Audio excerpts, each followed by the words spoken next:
Hello everybody and welcome back to a brand new episode of NASCAR Heat for Career Mode. I hope you're all having a great day. Today we go racing here for the second race of the playoffs in the Cup Series at Richmond Raceway here. So a track that we usually perform pretty decently at, but first up obviously we have the Truck Series as well as the Xfinity Series. And we come through here into the Truck Series at Bristol Motor Speedway where we brought back Greg Biffle into the truck. He raced for us before here in the Truck Series, so we were excited to get him back here in the truck, and hopefully maybe here to start the playoffs he can get us a victory now, as this is the first race here of the Truck Series playoffs now as we go down into turns one. Biffle qualified in the 5th position, so already starting off the weekend very good here in the Truck Series as he went down into turn 3. He would just be running this bottom lane here on the opening stint of this event here, as he actually was not able to get to the inside of Ben Rhodes on the start, but he would end up getting past him. Then he would get to the inside of the 13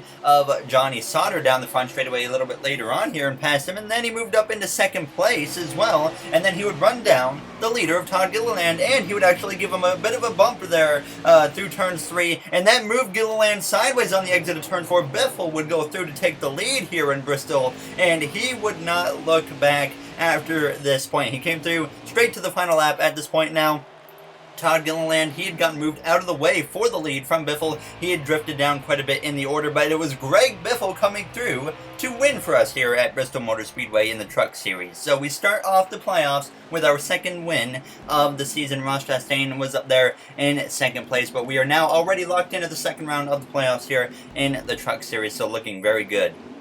Now we come through, though, into the Xfinity Series, where we once again start the playoffs for this series as well. We had a community member, good friend of mine, and Nitro Racing League teammate Matt O'Brien actually in the car for this race. And unfortunately, though, Richmond is probably our worst or second worst track or so on the Xfinity Series schedule. I put a custom setup in this car actually for this race, and still it was not good. Matt started quite a ways down the field. It just doesn't seem to matter what we do at Richmond here in the Xfinity Series. It just does not go well. Even in my driving days there quite a while back, I just could never do anything at a track like Richmond, and Matt was having the same issues here as he went down the front stretch, trying to make some moves early on here in this race. And in the early portion of this race, he was actually able to move his way forwards pretty well, but then as time went on there, as you see him passing Joey Gase though down into turn 2, but as time went on here in Richmond, he would start to fall off quite significantly, and he would come through out of turns 2 now, losing a spot to Joey Gase, and he would just continue to fall as the rest of the race went on. We come through a little bit later, he would lose a spot to the 74 even of Mike Harmon there, and then we come through now to the final lap. He was holding up everybody here as he had gotten passed by Harmon. He got passed by Morgan Shepherd even.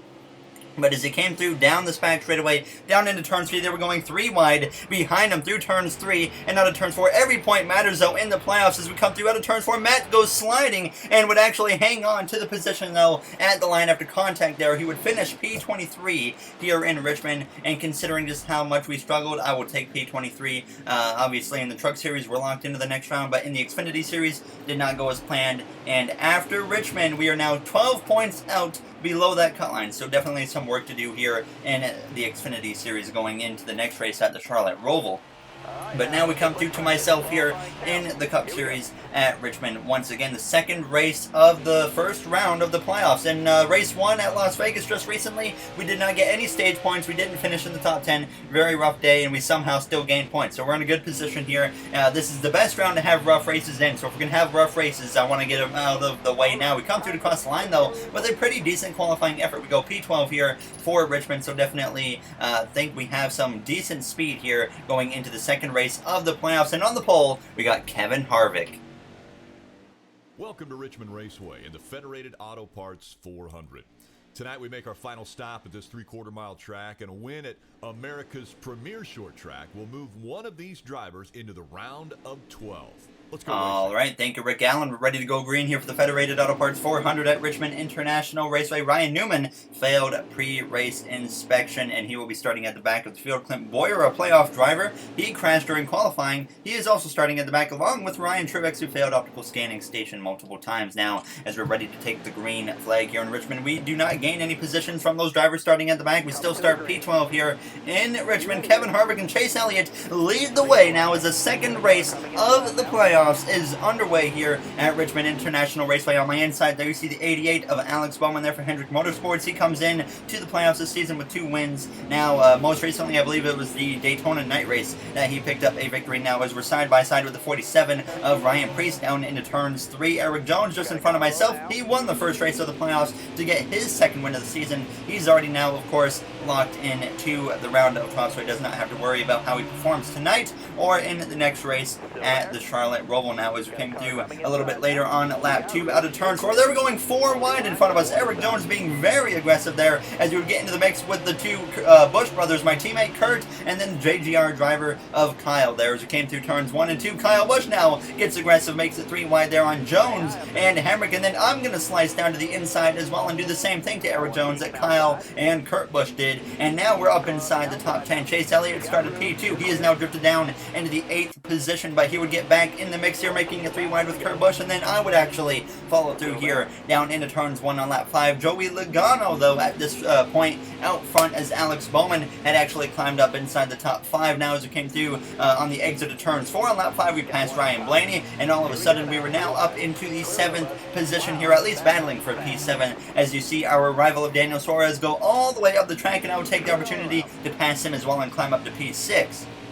So now closing in on a top 5 position very early here in this race to my surprise, and sure enough we would pass Alex Bowman and get up to P5. We would get to the inside of Martin Truex Jr. here on lap 10, make a little bit of contact with him, but we were trying to get that 4th position as we went down into turns 1. Kyle Busch though out front as Logano had drifted down into P3 as the 9 of Chase Elliott goes crashing on the exit of turns 2 into the outside wall. He went with the back bumper and he gets hit by the 95 of De Benedetto. The caution comes out. A playoff contender crashes here early in stage 1, and he would be out of this race. Chase Elliott, DNF, done for the day, or for the night here in Richmond. We would get right back into the action. No pit stop necessary, but you do see one of the dots on the pit lane, and that is the 9 of Chase Elliott, who is out here. Playoff implications already in Richmond now as we come through turns 1 and out of turns 2 side by side with Joey Logano as I'm sideways on the exit of the corner, but we do hang on to it here as we go down into turns 3. Now behind me, Hamlin and Truex. Hamlin on the bottom, Truex all the way up by the wall. He's going 3 wide behind us as I'm slipping and sliding all over the place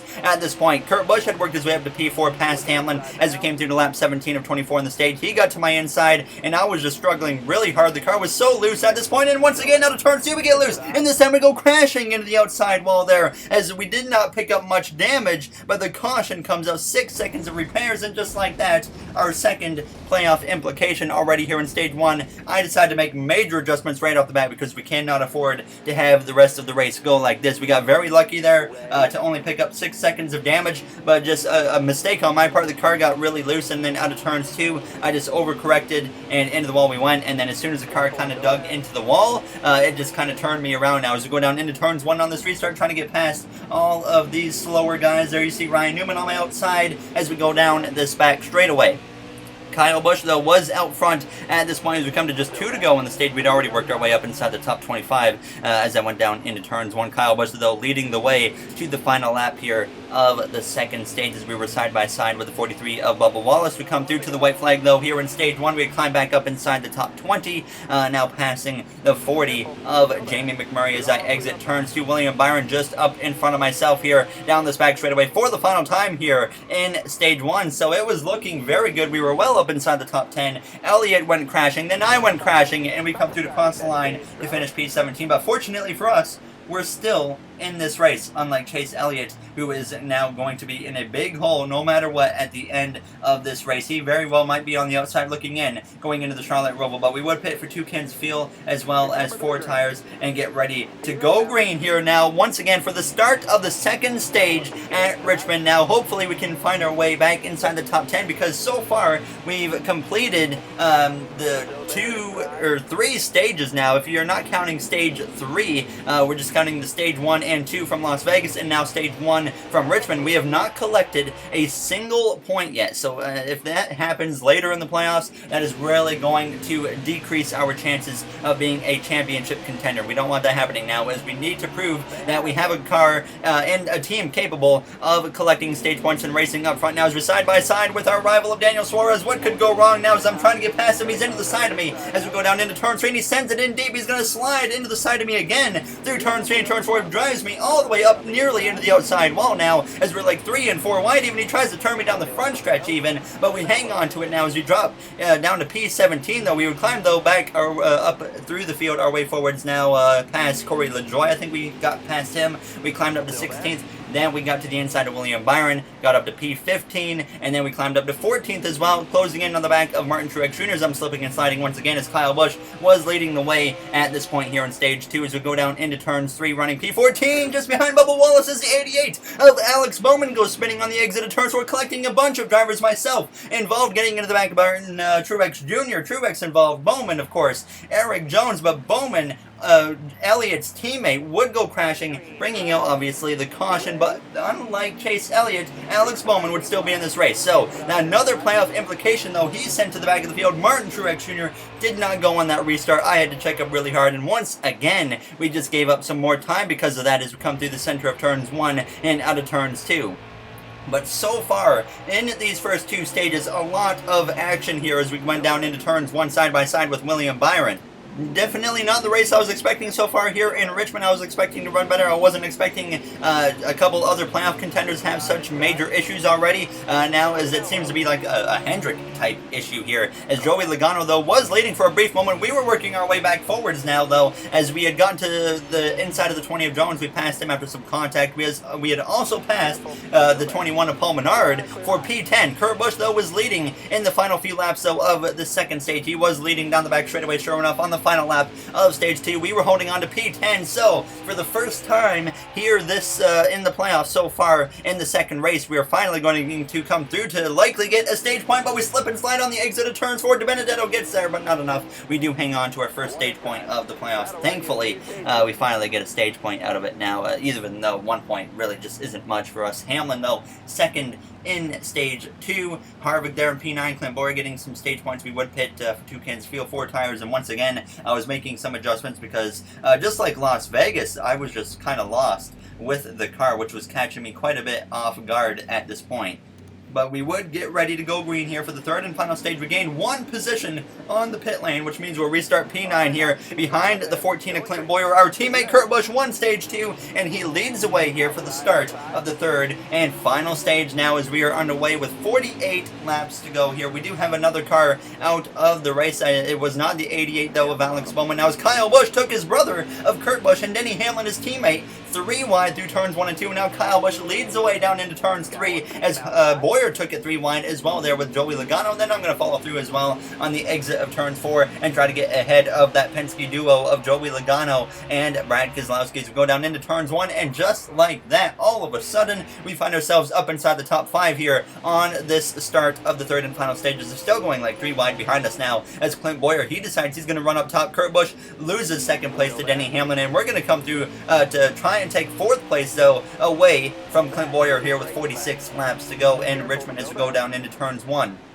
Sure enough, we would be able to clear the 14 of Clint Bowyer for that 4th position, and then we would get to the inside of our teammate of Kurt Busch here on lap 56 and try to take P3 away. A little bit of contact actually made between himself and I, but thankfully he would not lose control down into turns 1, and sure enough, though, through the center of the corner, we would be able to get the momentum off the exit. Just a little bit slippy slidey, though, and that would allow Kurt to actually hang on my right rear as I went down into turn 3. I made a mistake into turn 3, but we were still able to clear Kurt and hold on to P3 and actually start to run down Kyle Busch and Denny Hamlin a little bit. Hamlin, obviously, at this point had passed Kyle Busch for the lead now on lap 60, and Joey Logano was starting to close in on me. I was starting to lose handling in the car again as I was closing in on Kyle Busch, so then I started to lose time now as we come through on lap 64. Hamlin driving away. At this point, we know how dominant Hamlin has been this season, but Joey Logano had gotten to my inside, and I just didn't have anything for him, so I didn't really put up a fight. I just dropped in behind him as Clint Bowyer had gotten behind me now at this point as we come through on lap 67.